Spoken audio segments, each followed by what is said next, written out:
Hey, welcome back to MetFlex and Chill. This is your host, Rachel Gregory, and today is a solo Q&A episode.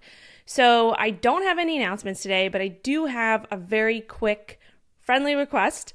If you haven't left a rating and review for the show yet, I would really appreciate it if you took a few minutes to head over to iTunes, search the show, scroll to the bottom, and you can add a rating. Hopefully it's 5 stars.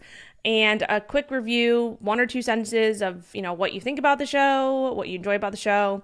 That would be super helpful. It helps us to rank higher on iTunes and get the show to more people. So that'd be really awesome.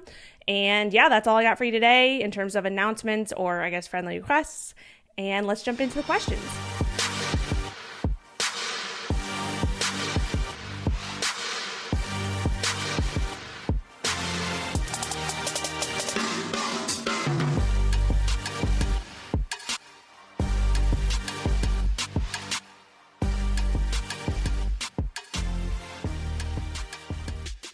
All right, we have 2 questions today. The first one is, what are your top 5 full body exercises for beginners? Okay, so when I'm programming for clients, so if I have someone who is a beginner to lifting or resistance training, or they're just coming back from a long time off, a good split to start off with would be a full body split. So generally 3 times per week, full body. And this doesn't mean that you're performing like full body exercises. It means that you're completing a full body split, which means 3 times a week, you're going to be each of those training sessions, you're going to be training full body. So you're going to be doing upper body movements, you're going to be doing lower body movements, maybe some core movements all in the same session. So when I'm programming, I'm not necessarily basing my programming off of exercises. I'm actually looking more so, or at least starting off with the movement patterns. So if you focus on movement patterns and hitting the 5 main ones that I'm going to chat about in a second, you'll be hitting all the major muscle groups that you need to be hitting within your training on a weekly basis. So that's what we want to focus on first. And then you'll go in and kind of select the exercises that you want to complete, that you have, obviously access to the machinery so you can complete them. So that's really kind of, if you think about programming or, creating a split for you, if you're a beginner, I would focus on a 3 times per week full body split, and more so focus on making sure that you're hitting all of the movement patterns and then plugging in the exercises based off the equipment that you have available, based off of the exercises that you want to do and that you want to progress, or that your coach recommends for you. So the 5 main movement patterns, the first one is a knee dominant or a knee flexion movement pattern. These are going to be mostly all of your squat variations, leg press variations, walking lunges. The only thing with this is that you have to realize that different movement patterns can target different muscles depending on how you actually perform them. So with this first movement pattern being a knee dominant or a knee flexion exercise, for example, with the leg press, you can actually position your feet in different ways to get more knee flexion or get more hip flexion. Or hip extension. Hip flexion? Hip extension. Sorry. So that's something to just kind of think about. So if you want a knee dominant or a knee flexion focused leg press, you want to think about, okay, how can I position my feet on this machine to get the most knee flexion or knee bend? Because that's going to be targeting my quads more. And that's what I'm looking for this movement pattern, versus positioning your feet in a way that you would be getting more of a maybe glute dominant leg press, which would not be knee flexion. That would be more of a hip dominant movement, which is actually the second movement pattern that we're going to focus on. So to wrap up the first movement pattern, that's a knee dominant or knee flexion movement. It's generally all your squat variations, leg press variations, and then also, I think I mentioned this, walking lunges, but you can also make walking lunges a knee dominant or hip dominant movement depending on how you perform it. So if you are taking kind of a large step out with each of your lunges, that's actually more so a hip dominant, and you're working more so your glutes, versus if you take more like a short step lunge where you're getting more knee flexion, that's going to be more of obviously a knee flexion or a knee dominant movement. So there is some nuance here. You have to kind of understand how you're performing the exercise, and also your specific biomechanics. So everybody's different in the sense of, how they are built, and some people, depending on their biomechanics, have to switch things up so that they are targeting the specific movement pattern that we want them to target, right? So long story short, the first movement pattern is a knee dominant or knee flexion movement pattern. And it's also important with these ones, with knee flexion, knee dominant movement, to do unilateral work. So I like to program in at least, one or two, that's like bare minimum unilateral or single leg work in someone's program. It's very important to make sure that things are balanced, right? So doing like obviously lunges are single work or the unilateral work, maybe split squats, step ups, things like that. Those would be those single leg movements that you want to make sure that you have at least, I would say like minimum 2 times per week doing some type of lower body unilateral work. So that's the first one, or the first movement pattern, knee dominant or knee flexion. The second movement pattern, as I mentioned, is hip dominant, or you can look at this as more of like a hip hinge movement. So these are going to be all of your deadlift variations, things like glute ham raises, reverse lunges tend to be more hip dominant, glute dominant as well, or glute dominant lunges like I mentioned before. And then some of your hip, obviously your hip thrust variations will be hip dominant as well. So more so like working your glutes, your hamstrings. With the knee dominant, you're more so working your quads. With hip thrusts, they aren't necessarily like a hip hinge movement, but they are a thrusting movement. So I would put those into this movement category, which again, number 2 is hip dominant or hip hinge movement pattern. The third movement pattern category is going to just be, I refer to it as just the pushing movement. So these actually are divided up into 2 movement planes within themselves. So with pushing movements, these are obviously your upper body push movements, and you have 2 planes, your horizontal press or push and your vertical press or push. So with horizontal presses and pushes, these are going to be chest dominant movements mainly. So things like bench press variations, push-ups, anything where you're doing a horizontal pressing motion. And then your vertical pressing motion is going to be anything that's mostly shoulder dominant and tricep dominant. So things like overhead press variations, any type of tricep movement, those would be your vertical pushing or pressing movements. So that's the third movement pattern. The fourth movement pattern is going to be any of your pulling or your upper body pulling movements or motions. So those are going to be, again, you have 2 movement planes with that, your horizontal and your vertical pulls. So if you're thinking horizontal pulls, anything that's a horizontal pull would be anything like a row, like most rows are horizontal pulls. So barbell rows, dumbbell rows, T-bar rows, anything where you're doing a horizontal rowing motion is going to be a horizontal pull. And then vertical pull is going to be anything that you're doing, obviously, a vertical pulling down motion. So anything like, lat pull downs, or also pull-ups fall into this category as well. Pull-ups, you're obviously pulling yourself up, you're not pulling yourself down, but it's still that movement plane of vertical pulling. So that's going to be your fourth movement pattern. And then your fifth and final movement pattern will be something that is a core or a spinal movement. So core dominant movement, there's many different core exercises and different movement patterns within your core. So thinking flexion of the core, or flexion of the spine, that would be one of the main core movements that you would think of if you're doing quote unquote abs, like ab training. So crunches, reverse crunches, those are all flexion of the spine.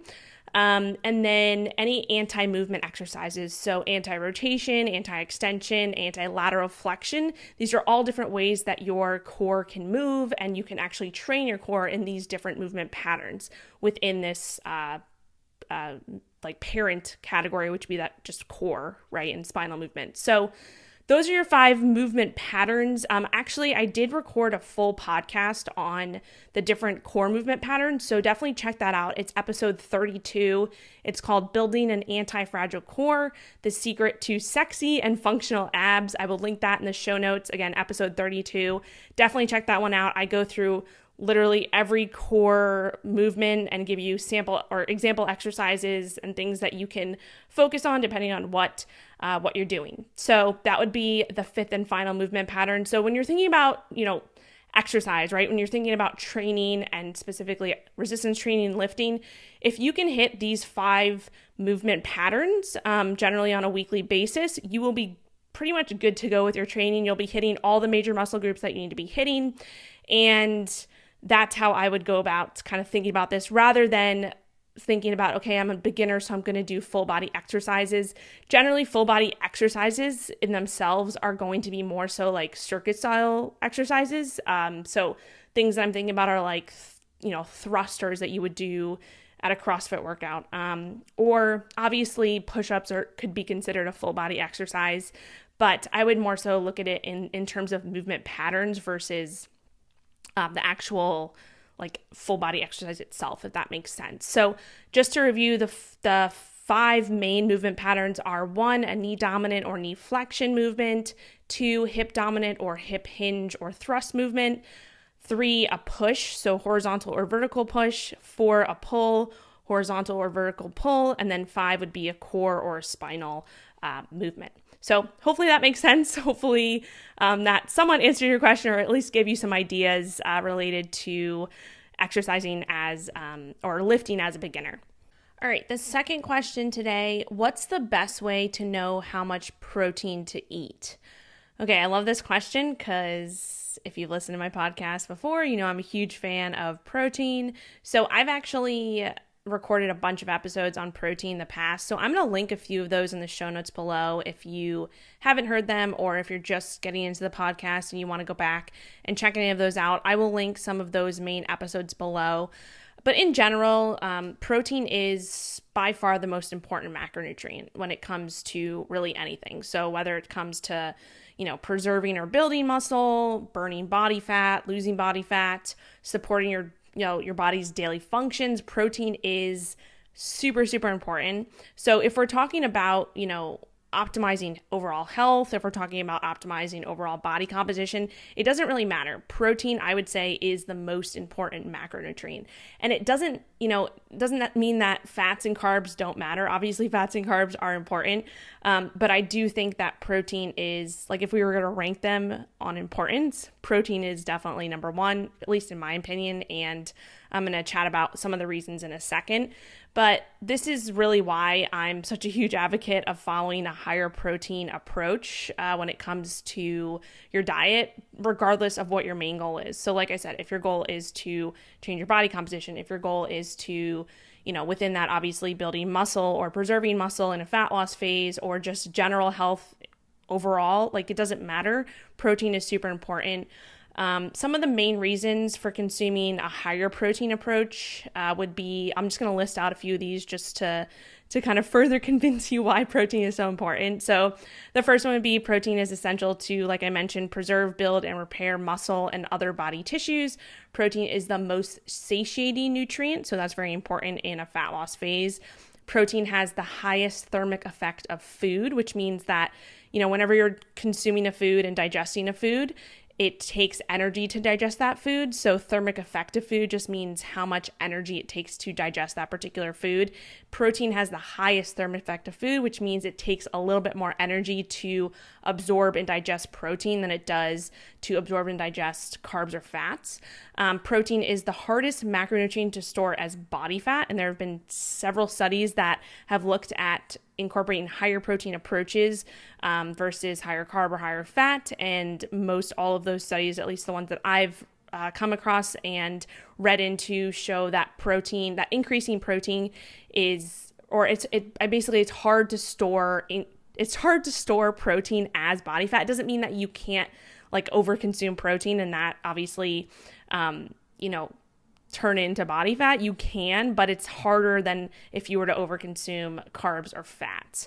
Another reason is protein is typically harder to overeat compared to fats and carbs. So this is another important factor, especially if you're in a fat loss phase or you're looking to lose some body fat. This goes back to that satiating effect that protein has. So, eating 10 ounces of chicken breast is a lot harder than eating 10 ounces of chocolate, I guess.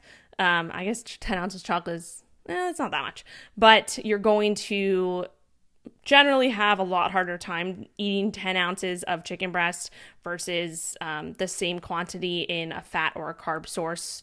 So that's just something to think about, especially when it comes to the satiating effect of protein. Another one is high quality animal-based protein is generally very high in micronutrients. So that's very important as well. You want to make sure that you're obviously on top of your micronutrients.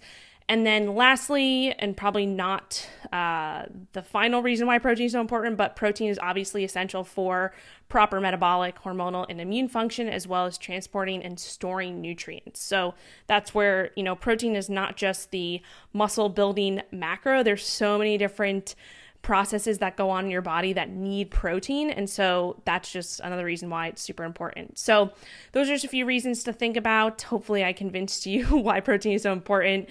And one thing that a lot of people ask, and something that's kind of circulated within the nutrition community over the years, is people ask, is it unsafe to consume high amounts of protein?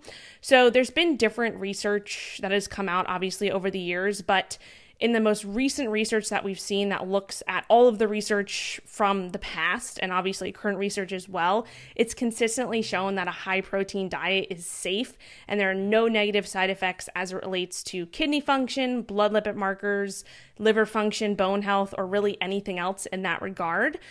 So I'm going to link a few of the recent studies down below and a few of the meta-analysis studies, which is just a study that looks at a bunch of other studies. I will link those in the show notes if you want to check those out. But in general, from what we know to date, it's not unsafe to consume high amounts of protein.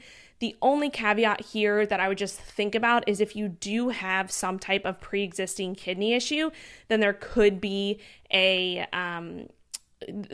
something there in terms of limiting your protein intake per your doctor, per what your doctor says. And this would be, again, if only in people who have some type of pre-existing kidney issue. It's very, very individualized. So that's the only thing I would think about or just be aware of if you do have, if you have a pre-existing kidney issue, just be aware of that and definitely talk to your doctor. But other than that, it's been shown that, consuming high amounts of protein is not unsafe. And also, consuming higher amounts of protein tends to actually be far better than consuming too little protein. And you can sort of think of this as an insurance policy, right? So it's not that you necessarily need a high protein intake, but it is a good idea to have, especially when you think about the fat loss benefits and the potential gains that you would be missing out on if you didn't consume enough, right? So all the things I just mentioned, protein being the highest satiety nutrient and having the highest thermoeffective food, protein being super, super important for preserving muscle mass, especially in a fat loss phase, and then also building muscle mass, in a gaining phase or in a fat loss phase, wherever you are. Protein is essential to that. So now that I've hopefully convinced you why protein is so important, and actually people refer to protein, and I refer to it as the quote unquote super macro, because I think it is. And as I mentioned, I think it's the most important one. Not that the others aren't important, but I think protein is one of the ones that's, in this sense, it's very important because I think it's something that a lot of people tend to undereat. At least with the clients that I work with, when I have a new client coming to me, 9 out of 10 times they're undereating protein. So that's, and when we shift that around, when we get their protein up, it's crazy what happens. Even with equating with calories, right? If they come to me and they're eating a certain amount of calories and they're like severely undereating protein, if we bump up calories in the form of protein, it's crazy what can happen over a period of time, especially with body composition, with fat loss results and things like that. So again, just from experience, that's why another reason why I think protein is so important. And for a lot of people, it's an underrated part of changing your body composition and overall health in general. So hopefully I've convinced you there. And getting back to the question, in terms of how to figure out how much protein you should be consuming on a daily basis. So I usually recommend a range of protein based on current body weight. Some people, and in the research, you'll see protein based off of lean body mass. That's probably a little bit more technical. And yes, maybe you're going to get a little bit more in terms of being more precise with that. But for most people, they don't have access to like testing their lean body mass. So it just kind of, for like the general population, recommending protein based off of a body weight is a lot easier. So that's what I like to do. So generally speaking, the leaner you are, the more protein you need to eat to gain or preserve muscle mass.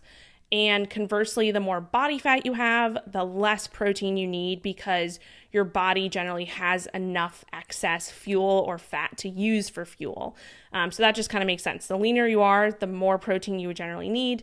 The more body fat you have, the less protein you need, just because you do have extra fuel stores available for energy, and you need to lose those extra fuel stores to obviously get leaner, and so you need a little bit less protein. So with that being said, a good range to be in is about 0.8 to 1.2 grams of protein per pound of body weight. So how do you figure out, where you fall within this range? So I recommend consuming 1 to 1.2 grams per pound of your body weight in protein per day, unless you have 40 pounds plus to lose. So this is just kind of an easy way to kind of distinguish, what category I guess you fall into. So if you do have 40 plus pounds to lose, and it can be 40, it can be 50, this is just kind of a general numbers here. But if you do have 40 plus pounds to lose, consuming closer to 0.8 grams per pound of body weight per day is generally a good place to be until you get below that 40-pound threshold, because that's going to be a sufficient amount for where you're at currently.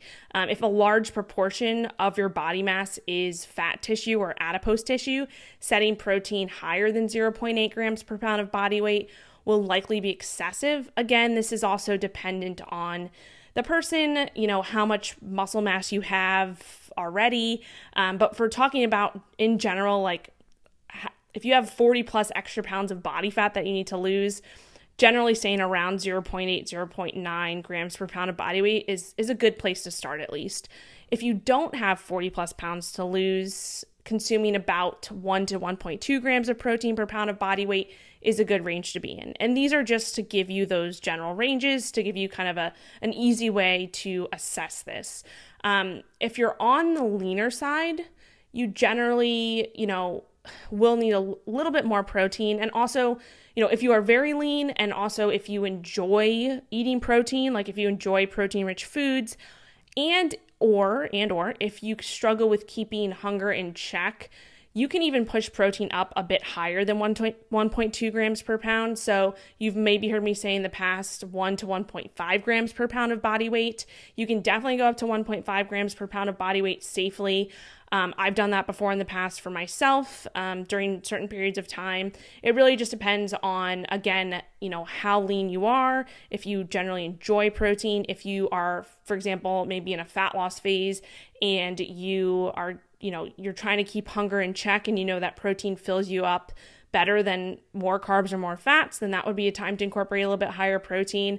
If you are leaner and you're trying to build more muscle, and you or maybe in a building phase, getting a good amount of protein in there, maybe even going up to 1.5 grams per pound of body weight can be a good idea for some people. But this is where it kind of comes back to the individual, because especially if someone is leaner and they're in a building phase, it might not be a good idea to go up to 1.5 grams per pound of body weight in protein, because then that's going to be taken away from some of the carbs and the fats, and especially carbs to fuel their performance. If they are on the leaner side, they're looking to build muscle, so they might want a little bit more carbs in that sense. So again, it all comes back to the individual, but I would say generally in the range of 0.8 to 1.5 grams per pound of body weight is that's a pretty broad range. But again, it goes back to more so, where you're at in terms of your body fat levels and how much you have to lose or don't have to lose.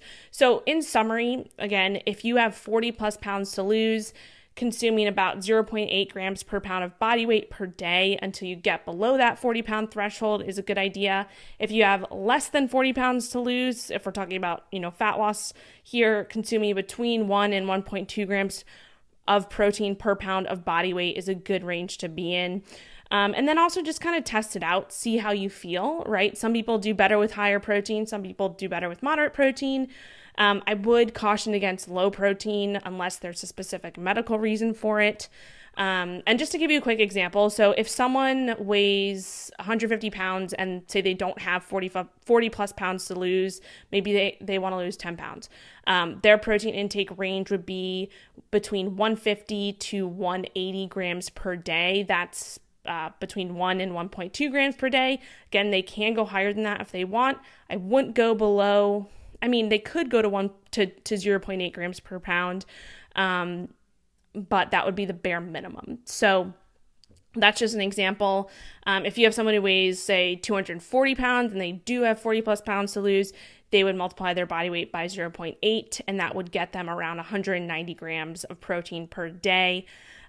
So again, this is just kind of general ranges, but in general, I feel like I've said general many times, but it is generalized because this is a podcast. I'm talking to many different people who are coming from many different places. They have different goals, obviously different body sizes, different muscle mass, all of that. So these are general numbers, but coming back to the individual, that's where it's, having a coach to help with that makes sense, and just kind of testing and trying things out for yourself. But I would say, going below 0.7 grams per pound of body weight, I probably wouldn't advise unless you have a lot of weight to lose. So for the average person, I would say 0.8 is probably the minimum, or 0.7 is the minimum, and anywhere up to 1.5 is probably enough. Going above 1.5, again, you probably can do it safely, but that's going to be a lot of protein in general. All right, those are the questions we have for today. Hopefully that made sense. If you have any more questions, feel free to reach out. You can email me at rachel@metflexlife.com with any questions you have. You can reach out on social media. I usually put a question box in my Instagram story every week or every other week, taking questions for the podcast. And as always, if you enjoyed this episode, please make sure to take a screenshot of it, share it to your Instagram story, tag me so I can share it out as well, and that will help to spread the word about the show. And if you haven't already, please make sure to leave a rating review on iTunes. That also helps spread the word about the show and gets us ranking a little bit higher so more people can listen in. All right, I'll chat with you next time.